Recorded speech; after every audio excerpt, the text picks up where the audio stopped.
Sir ನನ್ನ ಹೆಸರು ರಾಜೇಗೌಡ ಅಂತ. ಇಲ್ಲೇ ಕಿಕ್ಕೇರಿ ಹೋಬಳಿ ಕೇರ್ಬೇಡ ತಾಲೂಕು, ಮಂಡ್ಯ ಡಿಸ್ಟಿಕ್, ಮಂಡ್ಯಕ್ನಳ್ಳಿ ಗ್ರಾಮ. ನಂದು 4 ಎಕರೆ ಜಮೀನ್ ಇದೆ. 4 ಎಕರೆ ಜಮೀನಲ್ಲಿ ಏನ್ ಮಾಡಿದೀನಿ ಅಂತ ಅಂದ್ರೆ, ಒಂದು ಎಲ್ಲಾ ತರದ ಹಣ್ಣಿನ ಗಿಡ, ನನ್ಗೆ ಗೊತ್ತಿರುವಂತದ್ದು ಎಲ್ಲಾ ತರದ ಹಣ್ಣಿನ ಗಿಡ ಇರ್ಬೇಕು, ಹೂವಿನ ಗಿಡ ಇರ್ಬೇಕು, ಮೆಡಿಸಿನ್ ಗಿಡ ಇರ್ಬೇಕು, ಜೇನ್ ಇರ್ಬೇಕು, ಮೀನ್ ಇರ್ಬೇಕು, ಕೋಳಿ ಇರ್ಬೇಕು, ಮಶ್ರೂಮ್ ಇರ್ಬೇಕು, ಎಲ್ಲ ಇರ್ಬೇಕು ಅಂತ, ಅಜೋಲ ಇರ್ಬೇಕು, ಎಲ್ಲ ಇಟ್ಕೊಂಡ್ ಮಾಡಿದೀನಿ. ಅದ್ರಲ್ಲಿ ನಂದು ಒಂದು ಅಭ್ಯಾಸ ಇದೆ ಸರ್. ಏನು ಅಂತ ಅಂದ್ರೆ, ನಮ್ದೇ ಆದ ಒಂದು ಊಟನ, ನಾವೇ ಒಂದು ಆರೋಗ್ಯದ ಊಟನ ನಾವೇ ಮಾಡ್ಕೋಬೇಕು ಅಂತ. ಅದ್ ಹೆಂಗಪ್ಪ ಅಂತ ಅಂದ್ರೆ, ಒಂದು ವಾರದಲ್ಲಿ 7 ದಿನ ಸರ್ ಇರ್ತದೆ. 7 ದಿನದಲ್ಲಿ ನಾವು 7 ದಿನದ ಒಂದೊಂದು ಫುಡ್ ಅನ್ನು ಚೇಂಜ್ ಮಾಡ್ಬೇಕು ಅಂತ ಅಭ್ಯಾಸ ನಂದು. ಈಗ ಒಂದು ದಿನ ಕೋಳಿ ಸಾಂಬಾರ್ ಮಾಡ್ಬೋದು, ಒಂದಿನ ಮೊಟ್ಟೆ ಸಾಂಬಾರ್ ಮಾಡ್ಬೋದು, ಒಂದಿನ ಮೀನಿನ ಸಾಂಬಾರ್ ಮಾಡ್ಬೋದು, ಮತ್ತೆ ಒಂದಿನ ಡ್ರೈ ಕಾಳು, ಒಂದಿನ ಸೊಪ್ಪಿನ ಸಾಂಬಾರು, ಹಾಗೆ ತರ ಒಂದು ತರಕಾರಿ ಸಾಂಬಾರು, ನಮ್ದೇ ತರಕಾರಿ ಬೆಳೆದ ತರಕಾರಿ ಸಾಂಬಾರು, ಹಾಗೆ ಇನ್ನೊಂದ್ ದಿನ ಕೂಡ ಮಿಶ್ರೂಮ್ ಅಂತ ಇದೆಯಲ್ಲ ಸರ್, ಮಿಶ್ರೂಮ್ ಕೂಡ ನಾನೇ ಬೆಳ್ಕೋಬೇಕು ಅಂತ ಹೇಳ್ಬಿಟ್ಟು ಮಾಡಿದೀನಿ. ಅದು ಈಗ ಸಣ್ಣ ಪ್ರಮಾಣದಲ್ಲಿ ಮಾಡಿದೀನಿ ಸರ್. ಯಾವ ಸರ್ ಮಶ್ರೂಮ್ ಇದು? ಸರ್ ಆಯಿಸ್ಟರ್ ಅಂತ ಹೇಳ್ಬಿಟ್ಟು ಸರ್. ಹೌದು ಸರ್. ಯಾವ ರೀತಿ ಶುರು ಮಾಡಿದ್ರಿ ಸರ್, ಅಥವಾ ಮಾಹಿತಿ ಕೊಡ್ತೀರಿ? ಮಾಹಿತಿ ಕೊಡ್ತೀವಿ ಸರ್, ಬನ್ನಿ ಸರ್. ನೋಡಿ ಸರ್, ನಾನು ಇಲ್ಲೇ ಮಾಡಿದೀನಿ ಅಣಬೆ ಕೃಷಿನ ಮಾಡ್ಬೇಕು ಅಂದ್ರೆ ಸ್ವಲ್ಪ ಫಸ್ಟ್ ದಿನ ಒಂದು 17 ದಿನ ಕತ್ಲಲ್ಲಿ ಇರ್ಬೇಕು ಸರ್. ಅದಕ್ಕೋಸ್ಕರ ನಾನೇ ಕತ್ಲೆನ ನಾನು ಇದ್ ಮಾಡ್ಕೊಂಡಿದೀನಿ. ಹೇಳ್ಬೇಕು ಅಂತಂದ್ರೆ ಇದನ್ನ ನಾನೀಗ ಅಟ್ಲೀಸ್ಟ್ ನನ್ಗೆ ಸರ್, ಈಗ ನನ್ನ ಫ್ಯಾಮಿಲಿಗೆ ಆಗ್ಬೇಕು, ಹಾಗೆ ನನ್ಗೆ ಸ್ವಲ್ಪ ರಿಲೇಷನ್ಗಳಿಗೆ ಆಗ್ಬೇಕು, ನನ್ನ ಫ್ರೆಂಡ್ಸ್ ಗಳಿಗೆ ಆಗ್ಬೇಕು ಅಂತ ಸ್ವಲ್ಪ ಮಟ್ಟಿಗೆ ಮಾತ್ರ ಮಾಡ್ಕೊಂಡಿದೀನಿ. ಇದು ಒಂದು ನನ್ಗೆ ಆದಾಯನ ಜಾಸ್ತಿ ಕೊಡ್ತು ಅಂದ್ರೆ, ಅದೇ ಕೊಡುತ್ತೆ ಅಂತ ಗೊತ್ತು ಸರ್, ಕೊಡುತ್ತೆ. ಬಟ್ ನಾನೇ ಒಂದು ಮಾಡ್ಕೊಂಡು ಆಮೇಲೆ ಮಾಡದಂತ. ಇತ್ತೀಚೆಗೆ ಯುವಕರೆಲ್ಲ ಏನ್ ತಿಳಿದ ಮಟ್ಟಿಗೆ ಒಂದು 10,000 15,000 ಕೂಲಿಗೆಲ್ಲ ಬೇರೆ ಕಡೆ ಕೆಲಸ ಮಾಡಕ್ ಹೋಗ್ತಾರೆ. ಅವರು ಇದೇ ತರದ ಒಂದು ಕೃಷಿನ ಮಾಡ್ಕೊಂಡಿದ್ದೆ ಆದ್ರೆ, ಚಿಕ್ಕ ಜಾಗದಲ್ಲಿ ಮಾಡ್ಕೊಂಡಿದ್ದೆ ಆದ್ರೆ ತುಂಬಾ ಉತ್ತಮವಾದ ಜೀವನ ನಡೆಸಬಹುದು ಅಂತ ನಾನು ಕೂಡ ಟ್ರೈನಿಂಗ್ ಅಲ್ಲಿ ತಿಳ್ಕೊಂಡಿದ್ದೀನಿ. ಇಲ್ಲೂ ಕೂಡ ನಾನು ಮಾಡ್ತಾ ಇದ್ದೀನಿ. ಹಾಗೆ ಹೇಳ್ಬೇಕು ಅಂತಂದ್ರೆ ಸರ್, ಇದು ಒಂದು ಆರೋಗ್ಯಕರ ಫುಡ್ ಸರ್. ತುಂಬಾ ವಿಟಮಿನ್ಸ್ ಇರುವಂತ ಒಂದು ಫುಡ್, ಮತ್ತೆ ಎಲ್ಲರೂ ತಿನ್ನುವಂತ ಫುಡ್. ಈಗ ವೆಜ್ನರ್ ಆಗಿರ್ಬೋದು, ಇದು ಈಗ ಬ್ರಾಹ್ಮಣ ಲಿಂಗಾಯತರು ಆ ತರದೆಲ್ಲ ಮಟನ್ ಚಿಕನ್ ತಿನ್ನಲ್ಲ. ಬಟ್ ಕೆಲವರು ವೆಜಿಟೇಬಲ್ ತಿಂತಾರೆ, ಕೆಲವರು ತಿಂತಾರೆ. ಇದು ಎಲ್ಲರೂ ತಿನ್ನುವಂತ ಒಂದು ಫುಡ್ ಸರ್ ಇದು. ಸರ್ ಇದನ್ನ ನಾನು ತುಂಬಾ ಇದಾಗೆ ಮಾಡ್ಬೇಕು ಸರ್, ತುಂಬಾ ಹುಷಾರಾಗಿ ಮಾಡ್ಬೇಕು. ಸ್ಟಾರ್ಟಿಂಗ್ ಅಲ್ಲಿ ನಾನೀಗ ಇದೇನ್ ಮಾಡಿದೀನಿ ಅಂತಂದ್ರೆ, ನೆಲ್ಲುಲ್ಲು ಬರುತ್ತೆ ಸರ್, ಬದುದುಲ್ಲು ನೆಲ್ಲುಲ್ಲು ಬರ್ತಲ್ಲ ಸರ್, ಅದನ್ನ ನಾವು ಶೇಖರಣೆ ಮಾಡ್ಕೊಂಡಿದ್ದು ಅದನ್ನ ಏನ್ ಮಾಡ್ತೀವಿ ಅಂದ್ರೆ, ಚಿಕ್ಕದಾಗಿ ಕಟ್ ಮಾಡ್ಕೊಂಡಿರ್ತೀವಿ ಸರ್. ಒಂದು 3 ಇಂಚ್ 2 ಇಂಚ್ ಅಷ್ಟು ಬರೋಂಗೆ ಕಟ್ ಮಾಡ್ಕೊತೀವಿ. ಅದು ಸರ್ ಕಟ್ ಮಾಡ್ಕೋಬೇಕು ಸರ್. ಇದು ಒಳಗಡೆ ಸೇರಿಸ್ಬೇಕು ಅಂತಂದ್ರೆ, ಹುಲ್ಲು ಲಾಂಗ್ ಆಗಿ ಎಲ್ಲ ಜಾಸ್ತಿ ಇರಬಾರ್ದು, ಕಟ್ ಮಾಡ್ಬೇಕು. ಅದು ಕಟ್ ಮಾಡ್ಕೊಂಡು ನಾವ್ ಏನ್ ಮಾಡ್ತೀವಿ ಅಂದ್ರೆ ಸರ್, ಅದ್ರೊಳಗಡೆ ಕ್ರಿಮಿಗಳು ಇರ್ತದೆ. ಆ ಕ್ರಿಮಿಗಳೆಲ್ಲ ಇದ್ರಲ್ಲಿ ಇರಬಾರ್ದು, ಬ್ಯಾಕ್ಟೀರಿಯಾಗಳೆಲ್ಲ ಇರಬಾರ್ದು. ಅದಕ್ಕೋಸ್ಕರ ನಾವೇನ್ ಮಾಡ್ತೀವಿ ಅಂತಂದ್ರೆ, ಒಂದು ಇದ್ರೊಳಗೆ ಹಾಕ್ಬಿಟ್ಟು, ಒಂದು ಪಾತ್ರೆ ಒಳಗೆ, ದೊಡ್ಡದೊಂದು ಪಾತ್ರೆ ಒಳಗೆ ಹಾಕ್ಬಿಟ್ಟು ಬೇಯಿಸ್ಕೊಂಡಿದೀವಿ ಸರ್. ಇದನ್ನೆಲ್ಲ ಬೇಯಿಸ್ಕೊಂಡಿದೀವಿ. ಈ ಬೇಯಿಸ್ಕೊಂಡು ಏನ್ ಮಾಡ್ತೀವಿ ಅಂತಂದ್ರೆ, ಬೇಯಿಸ್ಕೊಂಡನ್ನ ತಣ್ಣಗಿರೋ ಜಾಗದಲ್ಲಿ, ಅಂದ್ರೆ ಬಿಸಿಲಲ್ಲಿ ತಣ್ಣಗಿರೋ ಜಾಗದಲ್ಲಿ ತುಂಬಾ ಒಣಗಿಸಬಾರ್ದು. ಒಂದು 75ರಿಂದ 80% ನೀರಿನಂಶ ಹೋಗ್ಬೇಕು. ಅದು ಬೇಯಿಸಿ ಚೆನ್ನಾಗಿ ಕುದಿಸಾದ್ಮೇಲೆ ಅದ್ ತೆಗೆದು ಇಟ್ಕೊಂಡು ಇದ್ ಮಾಡ್ಬೇಕು ಸರ್. ಸರ್ ಬೇಯಿಸಿದ್ಮೇಲೆ ಸರ್ ನಾವು ಬೇಯಿಸ್ಬೇಕು, ಚೆನ್ನಾಗಿ ಕಟ್ ಮಾಡ್ಕೊಂಡಿರೋ ಹುಲ್ಲನ್ನು ಬೇಯಿಸ್ಬೇಕು. ಬೇಯಿಸಿ ಆದ್ಮೇಲೆ ಏನ್ ಮಾಡ್ಬೇಕು ಅಂತಂದ್ರೆ, ನಾವು ನೆಳ್ಳಲ್ಲಿ ಒಣಗಿಸ್ಬೇಕಾದ್ರೆ ಅದನ್ನ ನಾವು ಹುಲ್ನ ಇಟ್ಕೊಂಡು ಜಿಗ್ಟಿದ್ರೆ, ಹುಲ್ನ ತಿರುಗಿಸಿದ್ರೆ ನೀರು ಅನಗಬಾರ್ದು. ಆ ನೀರಿನಂಶ ಇರ್ಬೇಕು, ಬಟ್ ನೀರು ಇರಬಾರ್ದು, ಶೀತ ತರ ಇರ್ಬೇಕಷ್ಟೇ. ಅಂದ್ರೆ ಹೆಚ್ಚು ಕಮ್ಮಿ 70ರಿಂದ 80% ಡ್ರೈ ಆಗಿರ್ಬೇಕು. ಒಂದು 20-25% ಅಷ್ಟು ಮಾತ್ರ ಹಸಿ ಅಂಶ ಇರ್ಬೇಕು.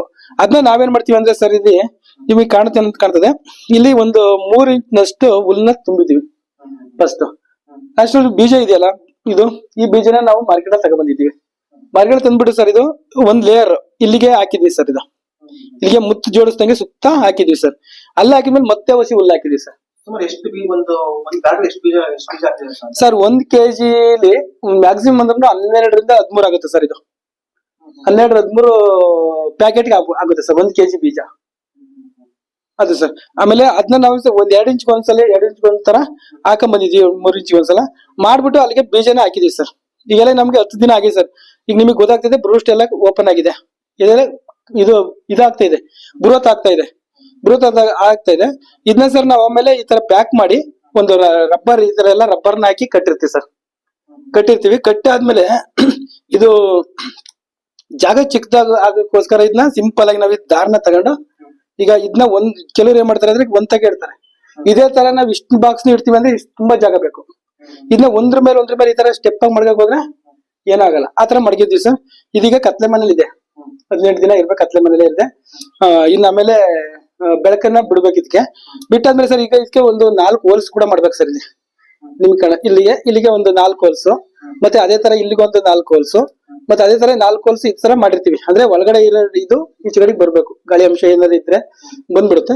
ಆಮೇಲೆ ನಮ್ಗೆ ಇದು 18 ದಿನ ಆದ್ಮೇಲೆ ಈಚೆಗಡೆ ಬರುತ್ತೆ ಸರ್ ಬೆಳೆ. ಇಲ್ಲ ಸರ್, ಈಗೇನು ಗಾಳಿ ಆಡಬಾರ್ದು. ಏನಾಗುತ್ತೆ ಸರ್ ಗಾಳಿ ಹಿಡಿದ್ರೆ? ಗಾಳಿ ಅಂದ್ರೆ ಗಾಳಿ ಆಡ್ಬೇಕು ಅಂದ್ರೆ ಇಲ್ಲಿ ಚಿಕ್ಕದಾಗಿ ಹೋಲ್ಸ್ ಮಾಡಿದ್ವಿ ಸರ್, ಕಣ್ಣಿಗೆ ಕಾಣದಂಗೆ ಚಿಕ್ಕ ಜಾಗದಲ್ಲಿ ಮಾಡಿದ್ವಿ, ಚಿಕ್ಕ ಪಾಯಿಂಟ್ ಮಾಡಿದ್ವಿ. ಮ್ಯಾಲಿಂದ ಏನ್ ಆಡ್ಬಾರ್ದು. ಅದಕ್ಕೆ ನೋಡಿ ಟಾರ್ಪಲ್ ಇದಾಕಿ ಕವರ್ ಮಾಡ್ಬಿಟ್ಟಿದೀವಿ ನಾವು. ಇದೆಲ್ಲ ರಬ್ಬರ್ ಬ್ಯಾಂಡ್ ಹಾಕಿ ಕವರ್ ಮಾಡಿದ್ವಿ ಸರ್ ನಾವು. ಸರ್ ಇದಕ್ಕೆ ನೀರಿಗೆ ಏನ್ ಸ್ಪ್ರೇ ಮಾಡಂಗಿಲ್ವಾ? ಇಲ್ಲ ಸರ್, ಈಗ ಒಂದು 18 ದಿನ ಗಂಟೆ ಕತ್ಲಲ್ಲೇ ಇರ್ಬೇಕಿದು. 18 ದಿನ ಗಂಟೆ ಏನು ಅವಶ್ಯಕತೆ ಇಲ್ಲ ಸರ್. ಬಟ್ ಕೂಲ್ ಆಗಿರ್ಬೇಕು, ಅದಕ್ಕೋಸ್ಕರ ನಾವು ಇದಕ್ಕೋಸ್ಕರ ನೀರು ಹೊಡಿತೀವಿ. ಈ ತರ ಇದೆಯಲ್ಲ, ಇದಕ್ಕೆಲ್ಲ ನೀರು ಹೊಡಿತೀವಿ. ಮೇಲೆಲ್ಲ ಏನ್ ಮಾಡಿದ್ರೆ ಕವರ್ ಮಾಡಿದ್ವಿ, ಇದಕ್ಕೆಲ್ಲ ನೀರು ಹೊಡಿತೀವಿ. ಬಟ್ ಇದಕ್ಕೆ ಹೊಡಿಯಲ್ಲ. 18 ದಿನ ಆದ್ಮೇಲೆ ಇದರಲ್ಲಿ ಬರುತ್ತೆ ಸರ್, ಈಚೆಗಡೆ ಮಿಶ್ರಣ ಬರುತ್ತಲ್ಲ, ಆಗ ಅಣಬೆ ಬಂದಾದ್ಮೇಲೆ ನಾವೇನ್ ಮಾಡ್ತೀವಿ, ಅದ್ರ ಮೇಲೆ ಆಮೇಲೆ ಹೊಡಿತೀವಿ. ಮತ್ತೆ ಇದ್ರ ಟೆಂಪರೇಚರ್ ಏನಾದ್ರೆ ಜಾಸ್ತಿ ಆದ್ರೆ, ಇದು ಟೆಂಪರೇಚರ್ ಕಮ್ಮಿನೇ ಇರ್ಬೇಕು. ಹೆಚ್ಚು ಕಮ್ಮಿ ಒಂದು 40, 30, 40 ಇರ್ಬೇಕಿದು. ಜಾಸ್ತಿ ಆಗ್ಬಾರ್ದು. ಜಾಸ್ತಿ ಆದ್ರೆ ಇದು ಬೆಳೆ ಬರಲ್ಲ. ಅಂತ ಟೈಮಲ್ಲಿ ನಾವು ಟೆಂಪರೇಚರ್ ಜಾಸ್ತಿ ಆಗುತ್ತೆ ಅಂದ್ರೆ ಇದಕ್ಕೆಲ್ಲ ಕೊಡ್ತೀವಿ, ನೀರಿನಂಶ ಕೊಟ್ಟು ಇದನ್ನ ಕೂಲ್ ಮಾಡ್ತೀವಿ ಸರ್. ನೀವು ಬಟ್ಟೆ ಹಾಕೊಂಡಿದ್ದೀರಾ? ಬೆಟ್ಟ ಮೇಲಿಂದ ಸೀಟ್ ಇದೆ. ಸೀಟಿಂಗ್ ಕೆಳಗಡೆ ಒಂದು ಗೋಣಿಚೀಲ ಇದೆ, ಒಂದು ಗೋಣಿಚೀಲ ಟೈಪ್ ಅಲ್ಲಿ ಮಾಡ್ಕೊಂಡಿದೀವಿ. ಗೋಣಿಚೀಲ ಆದ್ರೆ ಶೀತಾಂಶ ಕಮ್ಮಿ ಆಗ್ಲಿ ಅಂತ ಇದ್ರ ಅಡಿಕೆ ಒಂದು ಈ ತರ ಒಂದು ಸಿಂಪಲ್ ಆಗಿ ಮಾಡ್ಕೊಂಡಿದೀವಿ ಈಗ ಸದ್ಯಕ್ಕೆ. ಅದ್ ಮಾಡ್ಕೊಂಡು ನಾವು ಇಲ್ಲಿಂದ ಸೂರ್ಯ ಶಕ್ತಿ ಬಿಸಿಲು ಜಾಸ್ತಿ ಬೀಳ್ಬಾರ್ದು ಇದಕ್ಕೆ. ಆದ್ರೆ ಬಿಸಿ ಜಾಸ್ತಿ ಆಗ್ಬಾರ್ದು, ಕೂಲಿಂಗ್ ಅಲ್ಲೇ ಇರ್ಬೇಕು ಜಾಸ್ತಿ. ಕೂಲಲ್ಲಿ ತಂಪಾಗಿರ್ಬೇಕು ವಾತಾವರಣ. ಹಂಗಾಗಿ ಇದು ನಾವೇ ಮಾಡ್ಕೊಂಡಿದೀವಿ ಸರ್, ಈಗ ಮಾಡ್ಕೊಂಡಿದೀವಿ. ಮತ್ತೆ ಇದ್ರಲ್ಲಿ ಇರುವೆಗಳು ಕೂಡ ಬರಬಾರ್ದು ಸರ್. ಇದು ಇಲ್ಲಿಂದ ಯಾವ್ದೇ ಇರುವೆಗಳು ಬರ್ದಂಗೆ ನಾವು ಸೇಫ್ಟಿಯಾಗಿ ಇದಕ್ಕೆ ಬೇವಿನ ಎಣ್ಣೆ ಅಂತ ಹಾಕೊಂಡಿದೀವಿ ಸರ್ ಇಲ್ಲಿಗೆ. ಅಂದ್ರೆ ಇಲ್ಲಿಗೆ ಹಾಕೊಂಡಿದಾಗ ಅದು ಕೆಳಗಡೆ ಬರಲ್ಲ, ಇರುವೆನು ಬರಬಾರ್ದು ಇಲ್ಲಿ. ಆತರ ಮಾಡ್ಕೊಂಡು ಇದು ಮಾಡ್ತಿದ್ವಿ ಸರ್. ಇದೊಂದು ಡಾರ್ಕ್ ರೂಮ್ ಸರ್, ಫುಲ್ ಕತ್ಲೆ ಕೋಣೆ ಆಗಿರ್ತದೆ. 18 ದಿನ ಕತ್ಲೆ ಕೋಣೆ ಇರ್ತದೆ. 18 ದಿನ ಆದ್ಮೇಲೆ ಇದಕ್ಕೆ ಬೆಳಕಿನ ಅವಶ್ಯಕತೆ ಬೇಕೇ ಬೇಕು. ಆಗ 18 ದಿನ ಆದ್ಮೇಲೆ ಇದನ್ನ ಫುಲ್ ಓಪನ್ ಮಾಡಿದ್ರೆ ಸಾಕು, ಅಲ್ಲಿ ಬೆಳಕು ಬಿದ್ಬಿಡುತ್ತೆ ಸರ್. ಈಗ ಇದೆಲ್ಲ ಕವರ್ ಮಾಡ್ಬಿಟ್ರೆ ಸರ್, ಕಿಟಕಿ ಎಲ್ಲ ಕವರ್ ಮಾಡಿದ್ರೆ ಫುಲ್ ಕತ್ಲೆ ಆಗುತ್ತೆ. 24 hours ಇದ್ರಲ್ಲಿ ಕತ್ಲೆನೇ ಇರ್ತದೆ ಇಲ್ಲಿ. ಮತ್ತೆ ಆಮೇಲೆ ನಾವು ಓಪನ್ ಮಾಡೋದು 18 ದಿನ ಆದ್ಮೇಲೆ ಬಂದ್ಮೇಲೆ ಓಪನ್ ಮಾಡ್ಬೇಕು ಸರ್. ಸರ್ ಇದಕ್ಕೆ ಏನೋ ಹಾಕ್ಲೂಬಾರ್ದು, ಹಾಕಾಗೂ ಇಲ್ಲ. ಕೆಮಿಕಲ್ ಇದಕ್ಕೆ ಒಂದ್ ಸ್ವಲ್ಪನೂ ಕೊಡಂಗೇ ಇಲ್ಲ. ಇದು ನಿಜವಾಗ್ಲೂ ಒಳ್ಳೆ ಆರೋಗ್ಯ ಫುಡ್ ಅಂತಾನೆ ನಾನ್ ಒಪ್ಕೋತೀವಿ ಸರ್. ಈಗ ಎಷ್ಟೋ ತರಕಾರಿಗಳಿಗೆ ಎಷ್ಟೋ ಔಷಧಿ ಮೆಡಿಸಿನ್ ಅದು ಇದು ಮಾಡ್ಕೊಂಡು ನಾವು ತಿಂತಾ ಇರ್ತೀವಿ. ಇದಕ್ಕೆ ಯಾವುದೇ ಮೆಡಿಸಿನ್ ಕೂಡ ಮಾಡೋಗಿಲ್ಲ. ಆತರ ಇದು ಒಳ್ಳೆ ಫುಡ್ ಸರ್ ನನ್ ತಿಳಿದ್ಮಟ್ಟಿಗೆ. ಮತ್ತೆ ಇದರಲ್ಲಿ ವಿಟಮಿನ್ಸ್ ಕೂಡ ತುಂಬಾ ಇರುತ್ತೆ ಅಂತಾನೆ ಕೇಳಿದೀನಿ ಸರ್. ಇದು ಖಂಡಿತ ಸರ್ ನನ್ ತಿಳಿದ್ಮಟ್ಟಿಗೆ ಸರ್, ಒಂದು 10x10 ರೂಮ್ ಇದೆ ಸರ್, ನಮ್ ಬೆಡ್ರೂಮ್ ಇರ್ತಲ್ಲ ಅಷ್ಟಗಳ ಜಾಗದಲ್ಲೂ ಕೂಡ ಅವರು ಜೀವನ ನಡೆಸಬಹುದು ಸರ್. ತುಂಬಾ ಚಿಕ್ಕ ಜಾಗ ಸರ್, ತುಂಬಾ ಚಿಕ್ಕ ಜಾಗ ಆಗಿದ್ರು ಜೀವನ ನಡೆಸಬಹುದು ಸರ್. ಯಾಕೆ ಅಂತಂದ್ರೆ ಇದು ನೋಡಿ, ಇದ್ರ ಅಳತಿಗೆ ನಾವು 5 ಫೀಟ್ 4 ಫೀಟ್ ಮಾಡಿದೀವಿ ಅಲ್ವರಾ. ಆಮೇಲೆ ಇದೇ ತರ ನಾವ್ ಮಾಡ್ತಾ ಬಂದ್ರೆ ಇಷ್ಟ ಅಗಲ ಮಾಡ್ತೀನಿ ಅಂತಂದ್ರೆ ಕಮ್ಮಿ ಅಂದ್ರೆ ಒಂದ್ 200 ಪೀಸ್ ಮಾಡ್ಬೋದು. 200 ಪೀಸ್, 1 ಪೀಸ್ ಇಂದ 5 kg ಬಂದ್ರು ನಮ್ಗೆ 200 ಪೀಸ್ ಇಂದ ಎಷ್ಟಾಗುತ್ತೆ. ಆಮೇಲೆ ಒಂದ್ರಲ್ಲಿ ಸರ್ ಮ್ಯಾಕ್ಸಿಮಮ್ ಅಂದ್ರೂ 1 kg 150 ರಿಂದ 200 ರೂಪಾಯಿ ಹೋಗುತ್ತೆ. ಆಮೇಲೆ ಮಾರಾಟ ಮಾಡಕ್ ಹೋದಾಗ 150-200 ರೂಪಾಯಿ ಹೋಗುತ್ತೆ. ಆಮೇಲೆ ಸರ್ ನಮ್ಗೆ ಅಂದ್ರೆ ಇದು ಮಾರ್ಕೆಟಿಂಗ್ ಆಗ್ಲೇ ಇಲ್ಲ ಅಂತ ತಿಳ್ಕೊಳ್ಳಿ, ಇದನ್ನ ಮತ್ತೆ ನಾವು ಒಣಗಿಸಿ ಮಾರಿದ್ರೆ 1,000 ಚಿಲ್ಲರೆ ಗಂಟನೂ ಹೋಗುತ್ತೆ. ಅಂದ್ರೆ ಒಣಗಿಸಿ ಡ್ರೈ ಮಾಡಿದ್ರೆ ಅದು ತುಂಬಾ ದಿನ ಇಡ್ಬೋದು. ಉಪ್ಪಿನಕಾಯಿ ಮಾಡ್ಬೋದು, ಮತ್ತೆ ಇನ್ಯಾವ್ದಾರ ಹೊಸ ಐಟಮ್ಸ್ ಎಲ್ಲ ತುಂಬಾ ಚಿಪ್ಸ್ ಮಾಡ್ಬೋದು, ಈ ತರ ತುಂಬಾ ಮಾಡ್ಬೋದು ಸರ್ ಒಣಗಿಸಿದ್ಮೇಲೆ. ಈಗ ಇದು ಹಸಿದ್ ತಿನ್ಬೋದು. ಹಸಿದ್ ಸೇಲ್ ಆಗಿಲ್ಲ ಅಂದ್ರೆ ನಮ್ದು ವೇಸ್ಟ್ ಅಂತೂ ಇಲ್ಲ. ಇದನ್ನ ಹಂಗೆ ಡ್ರೈನು ಮಾಡ್ಕೊಂಡು ತುಂಬಾ ದಿನ ಬೇಕಾದ್ರೆ ಇಡ್ಬೋದು ಸರ್. ಇದು ಮಾರ್ಕೆಟಿಂಗ್ ಅಲ್ಲಿ ಇತ್ತೀಚೆಗೆ ನಮ್ಗೆ ಲಾಸ್ಟ್ ಟೈಮ್ ಮಾಡಿದಾಗ ನಮ್ಗೆ ಏನ್ ಮಾಡಿದ್ರು ಅಂದ್ರೆ, ಒಂದು ಯೂಟ್ಯೂಬ್, ಫೇಸ್ಬುಕ್ ಇಲ್ಲಾಂದ್ರೆ ನಮ್ಮ ವಾಟ್ಸ್ಆಪ್ ಇದೆ ಸರ್, ಸ್ಟೇಟಸ್ ಹಾಕ್ಬಿಟ್ರೆ ನಾಳೆಗೆ ನಮ್ ಇದು ಅಣಬೆ ಇದೆ ಅಂತ ನಾವು ಸ್ಟೇಟಸ್ ಹಾಕಿದ್ರೆ ಸಂಜೆ ಹೊತ್ತಿಗೆ ನಮ್ಗೆ ಆರ್ಡರ್ ಬಂದಿರ್ತದೆ. ಯಾರಾದ್ರೂ ನಮ್ಗೊಂದು 5 kg ಕೊಡಿ, 1 kg ಕೊಡಿ, ಅರ್ಧ kg ಕೊಡಿ ಅಂತ ಹೇಳ್ತಾರೆ. ನಾವಾಗ ಅರ್ಧ kg ಬೇಕಾದ್ರೆ ಅರ್ಧ kg, 1 kg ಬೇಕಾದ್ರೂ ಅವ್ರಿಗೆ ಕೊಡ್ಬೋದು. ಈ ದೊಡ್ಡ ಮಟ್ಟದಲ್ಲಿ ಮಾಡಿದ್ರು ಕೂಡ ನಮ್ಗೆ ಅಗ್ರಿಮೆಂಟ್ ಮಾಡ್ಕೋಬಹುದು. ಬೆಂಗಳೂರು ಕೆಲವು ಆಫೀಸರ್ ಇದಾರೆ, ಎಷ್ಟು ಬೇಕಾದ್ರೂ ಬಂದು ತಂದು ಕೊಡಿ, ನಾವು ಅಮೌಂಟ್ ಕೊಡ್ತೀವಿ ಅಂತ ಹೇಳ್ತಾರೆ. ನಾವು ಅಗ್ರಿಮೆಂಟ್ ಮಾಡ್ಕೊಂಡ್ರೆ ನಾವು 50 kg ಆಗ್ಲಿ, ಕ್ವಿಂಟಾಲ್ ಆಗ್ಲಿ ಎಷ್ಟಾಗುತ್ತೆ ಅಷ್ಟನ್ನ ಟೈಮ್ಗೆ ಅವ್ರಿಗೆ ನಾವು ಕೊಟ್ಟಿದ್ದೆ ಆದ್ರೆ ಅವರು ಮಾರಾಟ ಮಾಡ್ಕೊಂತಾರೆ. ನಮ್ಗೆ ಇಷ್ಟು ಅಂತ ದುಡ್ಡು ಅಮೌಂಟ್ ಕೊಡ್ತಾರೆ ಸರ್. ಸರ್ ಇದನ್ನ ಸರ್ ಎಲ್ಲಾ ತರ ಸಿಂಗಲ್ ಬೇಕಾದ್ರೆ ಇಡ್ಬೋದು ಸರ್. ಯಾವ್ದೋ ಒಂದು ಟೇಬಲ್ ಮೇಲೆ ಇಡ್ಬೋದು, ಇಲ್ಲ ಯಾವ್ದಾದ್ರು ಖಾಲಿ ಜಾಗದಲ್ಲಿ ಇಡ್ಬೋದು, ಏನ್ ತೊಂದ್ರೆ ಇಲ್ಲ. ಇರ್ಬಾಗ ಏನು ಬರ್ದಂಗೆ ಸೇಫ್ ಆಗಿರೋ ಜಾಗದಲ್ಲಿ ಮಾಡ್ಬೋದು. ಬಟ್ ನಾನ್ ಇದ್ ಮಾಡಿರೋದು ಏನಂದ್ರೆ ಸರ್, ಇದು ಒಂದು ಸುಮ್ಕೆ ಒಂದು ಇದು ಪ್ಲಾಸ್ಟಿಕ್ ದಾರ. ಈ ದಾರ ಮಾಡೋದ್ರಿಂದ ನಮ್ಗೆ ಏನಾಗುತ್ತೆ ಅಂದ್ರೆ ಜಾಗ ಕಮ್ಮಿ ಆಗುತ್ತೆ. ಈಗ ಇದೇ ಜಾಗದಲ್ಲಿ ಕೆಳಗಡೆ ಒಂದ್ ಮಾತ್ರ ಇಡ್ಬೋದು. ಈ ತರ ಮಾಡಿದ್ರೆ 10 ಕಂಡಲ್ಲಿ ಇಡ್ಬೋದು ಹೈಟ್ ಆಗಿದ್ರೆ. ಅಲ್ವಾ ಸರ್? ಒಂದು ನೋಡಿ ಇದಕ್ಕೂ ಟಚ್ ಇಲ್ಲ, ಇದಕ್ಕೂ ಟಚ್ ಇಲ್ಲ, ಈ ತರ ಪ್ಲೇಸ್ ಉಳಿತದೆ. ಇದು ಒಂದೇ ಇಟ್ರೆ ಈಗ ನೋಡಿ ಇದನ್ನ ಇಷ್ಟು ಪೀಸ್ ಇಷ್ಟು ಅಗಲಕ್ಕೂ ಆಗ್ಬಿಡ್ತಾ ಇತ್ತು. ತುಂಬಾ ಲಾಂಗ್ ಜಾಗ ಬೇಕಾಗೋದು. ಈಗ ಜಾಗ ಅವಶ್ಯಕತೆ ಕಮ್ಮಿ ಆಯ್ತು. ಆತರ ಒಂದು ಉದ್ದೇಶಕ್ಕೋಸ್ಕರ ಈ ತರ ಬಾಕ್ಸ್ ಮಾಡ್ಕೊಂಡಿದ್ದೀವಿ ಸರ್. ಹೌದು ಸರ್, ಬೀಜ ಸಣ್ಣ ಸಣ್ಣ ಬೀಜ ಬರುತ್ತೆ. ಬೀಜ ಬಂದಾಗ ನೋಡಿ ಇಲ್ಲಿ ಹಾಕಿದೀವಲ್ಲ, ಈ ತರ ನಾವು ಸುತ್ತ ಹಾಕಿರ್ತೀವಿ. ಇಲ್ಲಿ ಸುತ್ತ ಕಾಣುತ್ತಲ್ಲ ವೈಟ್ ಇದೆಲ್ಲ, ಅದೆಲ್ಲ ಕಾಣುತ್ತೆ. ಇದೆಲ್ಲ ಹುಲ್ಲನ್ನ ನಾವು ಬೇಯಿಸಿರುವಂತ ಹುಲ್ಲು ಇದು. ಇನ್ನು ಅದ್ಬಿಟ್ರೆ ಇದು ಯಾವ್ದು ಕೆಮಿಕಲ್ ಯಾವ್ದು ಒಳಗಡೆ ಹಾಕೋಗಿಲ್ಲ, ಹಾಕ್ಲೂಬಾರ್ದು. ಹಾಕಿದ್ರು ಬರೋದು ಇಲ್ಲ ಅನ್ಕೊಳ್ಳಿ. ಒಟ್ನಲ್ಲಿ ಒಟ್ಟ ಹುಲ್ಲನ್ನ ಬೇಯಿಸ್ಬೇಕಾದ್ರೆ ಮಾತ್ರ ಬಾರಿ ಹುಷಾರಾಗಿ ಬೇಯಿಸ್ಬೇಕು. ಯಾಕೆ ಅಂತಂದ್ರೆ ಇದ್ರಲ್ಲಿ ಕ್ರಿಮಿಗಳು ಇರುತ್ತಲ್ಲ, ಹಳೆ ಹುಲ್ಲು. ಭತ್ತದಲ್ಲೇ ಆಗ್ಬೇಕು ಅದಕ್ಕೆ ಹೆಂಗೆ? ಇಲ್ಲ ಸರ್, ಭತ್ತದುಲ್ಲ ಬೇಕು ಅಂತ ಏನಿಲ್ಲ. ಇತ್ತೀಚೆಗೆ ಎಲ್ಲಾದ್ರಲ್ಲೂ ಮಾಡ್ತಾ ಇದಾರೆ.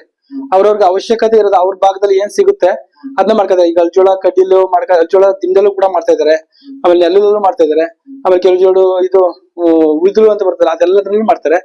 ಬೆಳೆ ಬರುತ್ತಲ್ಲ ಅದ್ರಲ್ಲೆಲ್ಲ ಮಾಡ್ತಾರೆ ಸರ್. ಈಗ ನಮ್ಗೆ ನೆಲ್ಲೂರು ಸಿಕ್ಕಿದೆ. ನೆಲ್ಲೂರು ಮಾಡಿದ್ರೆ ತುಂಬಾ ಉತ್ತಮ ಅಂತಾನು ಕೂಡ ಹೇಳಿದಾರೆ ಸರ್. ನೆಲ್ಲೂರು ತುಂಬಾ ಉತ್ತಮ ಅಂತಾನು ಹೇಳಿದಾರೆ. ಇರೋದ್ ಮಾಡೋದ್ರಲ್ಲೇ ಉತ್ತಮ ಅಂತಾನು ಹೇಳಿದಾರೆ. ಅದೇ ನಮ್ ಕಡೆ ಸಿಗುತ್ತಲ್ಲ ಸರ್ ಅದು. ನಮ್ಗೇನು ದುಡ್ಡಿನ ಅವಶ್ಯಕತೆ ಇಲ್ಲ. ನಮ್ದೇ ಭತ್ತದ ಗದ್ದೆ ಇದೆಯಲ್ಲ, ಆ ಗದ್ದೆಲಿಂದ ಸ್ವಲ್ಪ ಹುಲ್ನ ದನಗಳಿಗೆ ಕೊಡುವಂತ ಹುಲ್ನ ಅವಕ್ಕೆ ಹಸಿಮೆ ಬೇರೆ ಯಾವ್ದಾರ ಕೊಟ್ಟು ಆ ಹುಲ್ನ ನಾವು ಯೂಸ್ ಮಾಡ್ಕೊಳ್ಬಹುದು. ಆಮೇಲೆ ಇಲ್ಲಿಂದ ನಾವು ಇದು ಮುಗ್ದೋದಂತ ಟೈಮಲ್ಲಿ ಸರ್ ಇದ್ದ ನಾವು ತಗೊಂಡೋಗಿ ನಮ್ಮ ಒಂದ್ ಎರೆಹುಳು ಕೊಟ್ಕೊಂಡು ಗೊಬ್ಬರ ಮಾಡ್ಕೊಂಡು ಅದನ್ನು ಕೂಡ ಜಮೀನಿಗೆ ಕೊಡ್ಬೋದು. ಆಮೇಲೆ ಕುರಿಗೂ ಕೂಡ ಕೊಡ್ಬೋದು. ಇದನ್ನ ಬೆಳ್ಕೊಂಡ್ ಆದ್ಮೇಲೆ ನಾವು ಕುರಿ ಕೂಡ ಕೊಡ್ಬೋದು.